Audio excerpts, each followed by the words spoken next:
네 번째 화요일. 미치, 어떻게 죽어야 할지 배우게 되면 어떻게 살아야 할지도 배울 수 있다네. 그가 말했다. 나는 고개를 끄덕였다.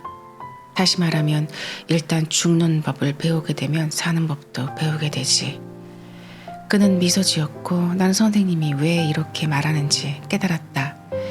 그는 내가 당황하지 않고 이러한 관점을 잘 이해하도록 거듭 강조했다. 좋은 선생님의 면모가 이럴 때 잘 드러났다. 병이 나기 전에도 죽음에 대해 많이 생각하셨어요? 내가 물었다. 모리 선생님은 미소 지으며 대답했다.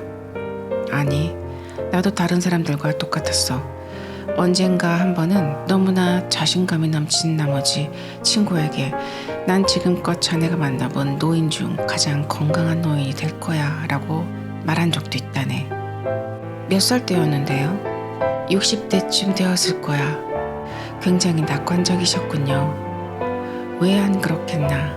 내가 말했듯 자기가 죽을 거라고 믿는 사람은 아무도 없다고. 하지만 아는 사람을 저 세상으로 떠나보낸 경험은 누구나 있잖아요. 그런데 자기 죽음에 대해 생각하기가 왜 그리 어려울까요? 내가 물었다. 다들 잠든 채 걸어다니는 것처럼 사니까. 우리 세상을 충분히 경험하지 못하지. 왜냐면 해야 한다고 생각하는 일을 기계적으로 하면서 반쯤 졸면서 살고 있으니까. 그러면 죽음과 직면하면 모든 게 변하나요? 그럼 모든 것을 다 벗기고 결국 핵심에 초점을 맞추게 되지. 자기가 죽게 되리라는 사실을 깨달으면 매사가 아주 다르게 보이네. 선생님은 한숨 지었다. 어떻게 죽어야 좋을지 배우게. 그러면 어떻게 살아야 할지도 배우게 되니까. 나는 그가 손을 움직일 때 떠는 것을 알아차렸다. 선생님은 목에 걸려있던 안경을 집어쓰려 했지만 안경은 관자놀이에서 미끄러졌다. 어둠 속에서 딴 사람에게 안경을 씌워주는 것 같았다. 나는 귀에 안경을 거는 것을 도와주었다. 고맙네. 모리 선생님은 속삭였다. 내 손이 머리를 스치자 그는 미소 지었다. 그는 가벼운 접촉도 즐거워했다. 미치, 내가 딴 이야기를 해볼까? 네, 그러세요. 어쩜 자네가 좋아하지 않을지도 몰라. 왜요? 솔직히 말해서 어깨 위에 있는 새의 소리에 귀를 기울이면 즉 언제든 죽을 수 있다는 사실을 인정하면 지금처럼 야망이 넘치지 않게 될 테니까. 나는 억지로 조금 웃었다. 그렇게 많은 시간을 투자하는 일들, 자네가 하는 모든 작업이 그다지 중요하게 여겨지지 않을 테니까 영혼과 관계된 것이 파고들 공간을 더 많이 마련해야 될지도 모르지. 영혼과 관계된 것들이요? 자넨 그 말을 싫어하지, 안 그런가?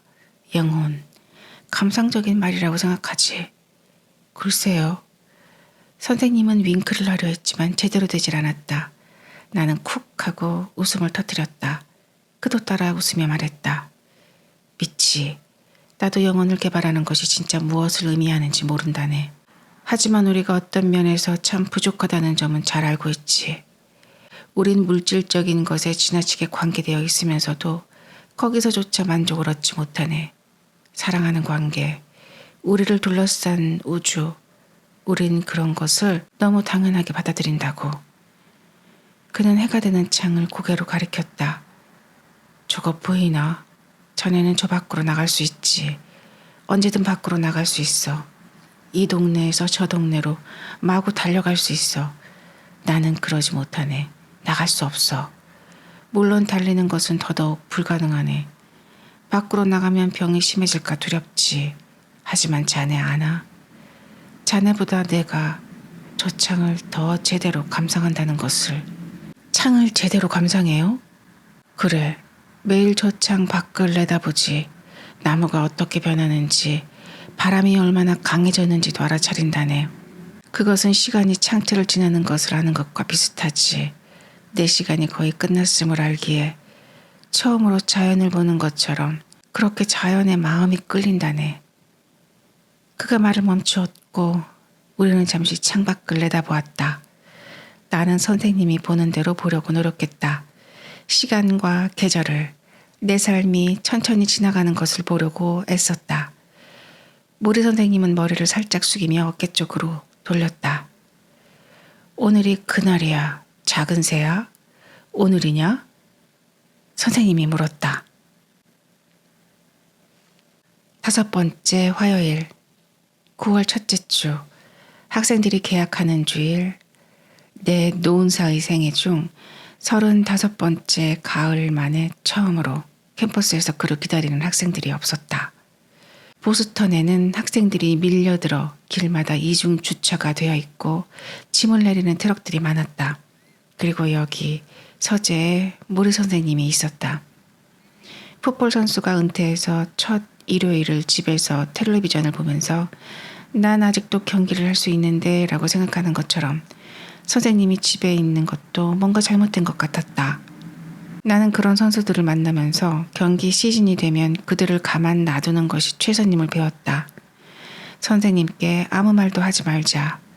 선생님에게 시간이 차츰차츰 없어진다는 사실을 상기시킬 필요가 없었다. 우리의 대화를 녹음하면서 손으로 잡는 마이크에서 텔레비전 뉴스 앵커들이 쓰는 마이크로 바꾸었다. 점점 모리 선생님은 오랫동안 뭔가를 들고 있을 수 없을 만큼 약해졌다. 이 마이크는 칼라나 옷깃에 달기만 하면 됐다. 물론 선생님은 부드러운 면 셔츠만 입었기 때문에, 그것도 셔츠가 마른 몸에 헐렁하게 걸쳐져 있었기 때문에 마이크는 곧 아래로 축 처지기 일쑤였고, 나는 그래서 손을 뻗어 마이크를 고쳐 달아야 했다. 이때 선생님은 내가 끌어안을 정도로 가까이 다가가자 그때마다 즐거워하는 듯했다. 그에게는 어느 때보다 물리적인 애정이 필요했다. 몸을 숙이면 그의 숨소리와 기침소리가 들렸다. 선생님은 입술을 가만히 깨물고 나서 침을 삼켰다. 자, 친구, 오늘은 무슨 이야기를 할까? 가족에 대해서는 어떻습니까? 가족이라. 그는 잠시 생각에 잠겼다가 말했다. 자네도 내 가족에 대해서 잘 알지. 모두 나를 애워싸고 있어. 그는 서가에 있는 사진을 고개짓했다. 어린 모리가 할머니와 찍은 사진, 젊은 모리가 동생 데이비드와 찍은 사진, 모리와 아내 샬럿, 모리와 두 아들 롭과 주언. 롭은 도쿄에서 저널리스트로, 주언은 보스턴에서 컴퓨터 전문가로 일했다. 우리가 이야기한 어떤 주제보다도 가족이 중요하다는 생각이 드네. 사실 가족이 없다면 사람들이 딛고 설 바탕이, 안전한 버팀대가 없겠지. 병이 난 이후 그 점이 더 분명해졌네. 가족의 뒷받침과 사랑과 애정과 염려가 없으면 많은 걸 가졌다고 할 수 없겠지. 사랑이 중요하네. 위대한 시인 오든이 말했듯이 서로 사랑하지 않으면 멸망한다네. 서로 사랑하지 않으면 멸망하리. 나는 그의 말을 받아 적었다. 오든이 그렇게 말했나? 서로 사랑하지 않으면 멸망하리. 좋은 구절이지. 안 그런가? 그리고 사실이기도 하지. 사랑이 없으면 우린 날개 부러진 새와 같아. 내가 지금 이혼했거나 혼자 살거나 자식이 없다고 가정해보세. 내가 지금 겪고 있는 병과 같은 병마가 한결 더 힘겨워졌을 거야. 잘 겪어냈으리라고 장담하지 못하겠네. 물론 친구들과 여러 사람이 찾아와 주겠지만 가족과 같이 떠나지 않을 사람을 가진 것과는 다르지. 나를 계속 지켜봐주는 사람, 언제나 나를 지켜봐줄 사람을 갖는 것과는 다르네. 가족이 지니는 의미는 그냥 단순한 사랑이 아니라 지켜봐주는 누군가가 거기 있다는 사실을 상대방에게 알려주는 것이라네. 어머니가 돌아가셨을 때 내가 가장 아쉬웠던 게 바로 그거였네. 소위 정신적인 안정감이 가장 아쉽더군. 가족이 거기서 나를 지켜봐주고 있으리라는 것을 아는 것이 바로 정신적인 안정감이지. 가족 말곤 그 무엇도 그걸 줄 순 없어. 돈도 명예도. 선생님은 나를 뚫어지게 쳐다보며 덧붙였다. 일도. 나는 선생님에게 우리 세대가 자식을 갖는 것에 대해 느끼는 딜레마를 털어놓았다. 자식이 우리를 얽어맨다고 자식을 낳으면 하고 싶지 않은 어버이 노릇을 해야 한다고 생각하는 점을 말했다. 나도 약간은 이런 감정을 느끼고 있다고 고백했다. 하지만 선생님을 보면서 내가 곧 죽을 처지인데 가족도 자식도 없다면 그 허전함을 과연 참아낼 수 있을지 생각해봤다. 선생님은 두 아들을 자신처럼 사랑이 많고 남을 잘 돌봐주는 사람으로 키워냈다. 그들은 아버지가 원한다면 하던 일을 멈추고 아버지 생애의 마지막 몇 달을 함께 지내려 할 테였다. 하지만 그것은 모리 선생님이 원하는 바가 아니었다. 너희 생활을 중지하지 말아라. 안 그러면 이 병이 나 한 사람만이 아니라 우리 세 사람 모두를 집어삼킬 거야. 선생님은 아들들에게도 그렇게 말했다. 그는 죽어가면서조차 자식들의 세계를 존중했다. 이들 가족이 모여 있을 때는 애정이 폭포처럼 흘러넘쳤고 입맞춤과 농담이 수없이 오갔다. 그리고 침대 곁에 쪼그리고 앉아 손을 잡아주는 광경이 이 가족에겐 특별한 일이 아니었다. 모리 선생님은 큰아들 사진을 보면서 이렇게 말했다. 사람들이 자식을 낳아야 되느냐, 낳지 말아야 되느냐 물을 때마다 나는 어떻게 하라고 말하진 않네. 자식을 갖는 것 같은 경험은 다시 없지요 라고만 간단하게 말하지. 정말 그래. 그 경험을 대신할 만한 것은 없어. 친구랑도 그런 경험은 할 수 없지. 애인이랑도 할 수 없어. 타인에 대한 완벽한 책임감을 경험하고 싶다면, 그리고 사랑하는 법과 가장 깊이 서로 엮이는 법을 배우고 싶다면 자식을 가져야 하네. 옛날로 되돌아간데도 자식을 낳을 거예요? 내가 물었다. 나는 사진을 힐끗 보았다. 아들 롭이 아버지의 이마에 키스를 하고 있고 아버지는 눈을 감고 웃고 있는 사진을. 옛날로 되돌아간데도 자식을 낳을 거냐고? 그는 놀란 표정으로 날 보면서 반문했다. 미치, 난 무엇을 준대도 그런 경험을 놓치고 싶지 않네. 비록. 모리 선생님은 침을 삼키고 사진을 무릎에 내려놓았다. 비록 치러야 할 고통스러운 대가가 있긴 하지만 그들을 두고 떠나셔야 하니까요. 그래, 곧 그들을 두고 떠나야 하니까. 그는 입술을 꾹 다물고 눈을 감았다. 나는 그의 뺨에 흐르는 눈물을 보았다. 6번째 화요일. 선생님 댁 앞에 있는 칼미아 나무와 단풍나무를 지나 푸른 돌계단을 올라갔다. 초인종을 누르니 평소처럼 코니가 나오지 않고 모리 선생님의 부인 샬럿이 나왔다. 샬럿은 잿빛 머리카락을 한 아름다운 부인으로 항상 경쾌한 목소리로 말씀하시는 분이었다. 선생님의 바람대로 계속 MIT 대학에서 근무하셨기 때문에 집에 들를 때면 거의 집에 안 계셨는데 이날 아침 그분의 인사를 받자 무척 놀랐다. 그 양반이 오늘은 무척 힘들어 하세요. 샬럿이 말했다. 그녀는 잠시 내 어깨 너머를 쳐다보더니 부엌쪽으로 걸음을 옮겼다. 죄송합니다. 하필 이럴 때 찾아와서.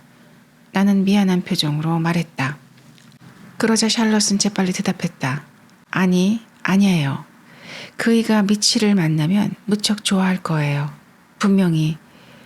샬럿은 말을 하다가 갑자기 입을 다물고 고개를 갸우뚱하면서 무슨 소리가 나는지 귀를 기울였다. 그러더니 다시 말을 이었다. 틀림없이 미치가 집에 온 것을 알면 그인 기분이 한결 나아질 거예요. 음식을 대드려야죠 하고 농담을 하면서 가게에서 사온 봉지를 들어보이자 샬럿은 미소와 함께 슬픈 표정을 지었다. 음식은 아직 많이 남아있어요. 지난번부터 그이가 통 먹지 못하거든요. 나는 깜짝 놀랐다. 선생님이 음식을 통 못 드신다고요? 샬럿이 냉장고 문을 열자 눈에 익은 그릇들이 보였다.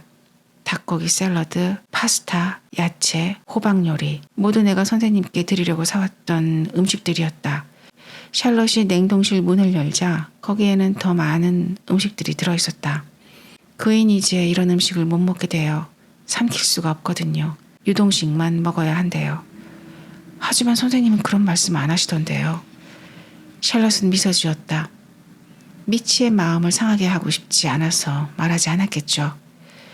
사온 음식을 못 먹는다고 말씀하셔도 괜찮았을 텐데 전 그냥 어떤 식으로든지 도와드리고 싶어서 음식을 샀던 거예요. 그러니까 선생님께 뭔가 갖다 드리고 싶어서. 미치는 그이에게 소중한 걸 갖다 주었어요. 그인 미치의 방문을 잔뜩 기대해요. 미치와 함께하는 이번 프로젝트를 잘 해내야 한다면서 어떻게든 자신이 거기에 집중해야 한다고 시간을 따로 쪼개야 한다고요. 두 사람의 만남이 훌륭한 목적의식을 주나 봐요. 샬럿은 또 먼 곳을 바라보는 듯한 인상을 주었다. 마치 딴 세상을 향하는 듯한. 나는 선생님이 힘든 밤을 보내고 있음을 알고 있었다. 계속 잠을 이루지 못하기 때문에 샬럿도 잠을 자지 못하는 날이 많았다. 어떤 때 선생님은 몇 시간이고 계속해서 기침이 터져나와 고생하기도 했다. 이때 목에 걸린 담을 빼내는데 오랜 시간과 힘이 들었다. 이젠 간호사들이 밤에도 집에 머물고 있었고 낮에는 졸업생들이나 동료 교수, 명상 선생님들도 드나들었다. 하루에 손님이 5~6명이나 오는 날도 있었고 샬럿이 퇴근해서 집에 왔을 때 손님이 가지 않고 있는 경우도 있었다. 나는 새로 사온 음식을 냉장고에 넣는 것을 도왔다. 부엌 조리대에는 온갖 종류의 메모와 정갈, 정보, 의료 지식이 적힌 종이가 있었다. 식탁 위에는 어느 때보다도 약병이 많았다. 천식 때문에 먹는 셀레스톤, 잠자게 도와주는 아티반, 감염 때문에 복용하는 나프록셀. 어쩌면 그이가 나올 수 있을지도 모르겠네요. 가서 보고 올게요. 샬럿은 다시 내가 가져온 음식을 힐끗 받고 나는 갑자기 부끄러워졌다. 우리 선생님은 이 남은 음식을 다시는 맛보지 못하겠구나 하는 마음 때문에. 테이프가 돌아가나? 선생님은 눈을 감은 채 불쑥 말을 내뱉었다. 네, 돌아갑니다. 나는 녹음 단추를 누르며 재빨리 대답했다. 나는 지금 경험에서 벗어나기를 하고 있다네. 모리 선생님은 여전히 눈을 감은 채 말했다. 벗어나기요? 그래, 벗어나기. 그건 아주 중요하다네. 나처럼 죽어가는 사람뿐만 아니라 자네처럼 건강한 사람한테도 벗어나는 법을 배우라고. 선생님은 눈을 떴다. 그리고 숨을 내쉬며 말했다. 불교도들이 뭐라고 하는지 아나? 세상 것에 매달리지 말아라. 영원한 것은 없으므로. 하지만 선생님은 늘 삶을 경험하라고 말하지 않았던가요? 좋은 감정이든 나쁜 감정이든 모두를. 내가 말했다. 물론 그래. 경험하라고 하면서 또 벗어나라고 하는 말은 도대체 어떻게 된 거죠? 자네도 거기에 대해 생각을 하고 있었군. 하지만 벗어난다고 해서 경험이 우리를 꿰뚫고 지나가지 못하게 한다는 뜻은 아니야. 반대로 경험이 자네를 온전히 꿰뚫고 지나가게 해야 하네. 그렇게 해야만 거기서 벗어날 수 있어. 뭐가 뭔지 모르겠어요. 어떤 감정이든 결코 그것에 초연할 수는 없어. 예를 하나 들어보면세. 어떤 여자를 사랑한다고 해보면세. 혹은 사랑하는 사람을 잃고 슬퍼하는 감정이든 지금의 나처럼 치명적인 병으로 인해 두려움과 고통이든 어쨌든 느낀다고 하세. 우리가 감정을 자제하면, 즉 그 감정들이 자신을 온전히 꿰뚫고 지나가지 못하게 하면 겁내느라 정신이 없어지고만 해. 고통이 겁나고 슬픔이 겁나지. 또 사랑에 뒤따르는 약해지는 마음이 겁나네. 목이 마른지 물을 한 모금 마시면서 그는 계속한다.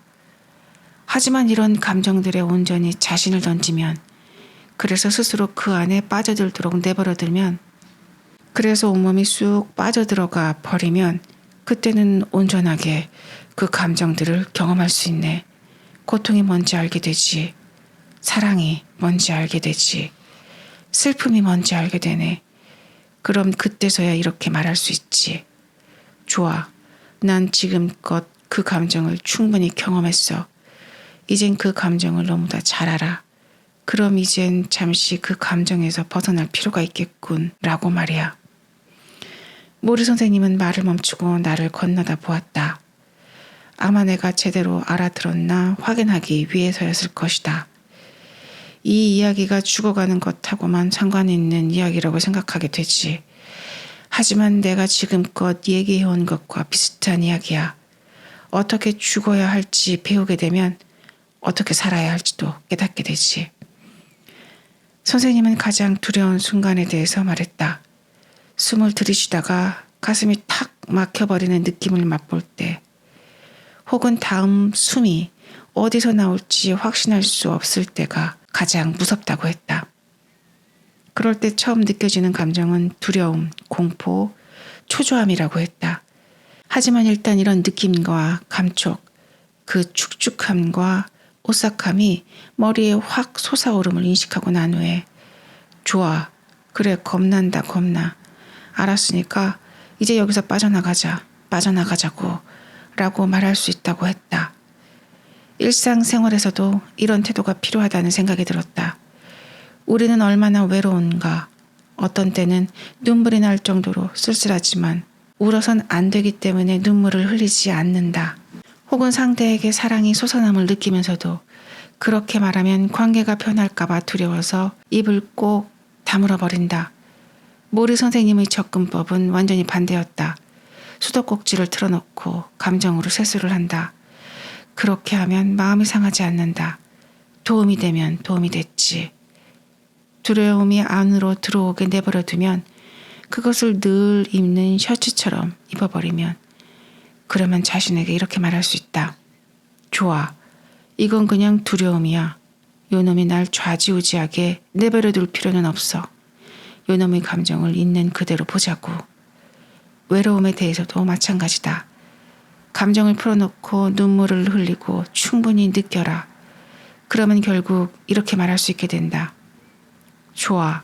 그건 내가 쓸쓸함을 느끼는 한순간일 뿐이었어. 난 쓸쓸함을 느끼는 게 두렵지 않아. 하지만 지금은 옆으로 밀어놓고 이 세상에 있는 또 다른 감정을 맛봐야겠어. 다른 것들도 경험해봐야지. 난 놀란 얼굴을 하고 그를 쳐다본다. 벗어나라고. 모리 선생님은 다시 말했다. 그는 눈을 감고 기침을 해댔다. 그리고 또 기침을 해댔다. 또 더 크게 기침.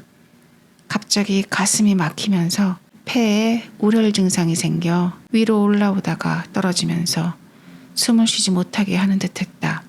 선생님은 내 앞에서 구역질을 하더니 심하게 마른 기침을 해댔고 머리까지 마구 흔들렸다. 두 눈을 감고 양손을 저으면서 거의 정신이 나간 듯했다. 나는 이마에 땀이 송송 솟는 기분이 들었다. 나도 모르게 선생님을 엎드리게 하고는 어깨 쪽지를 탁탁 치자 그는 가래를 뱉어냈다. 기침이 멈추자 그는 베개에 머리를 기대고 공기를 들이마셨다. 괜찮으세요?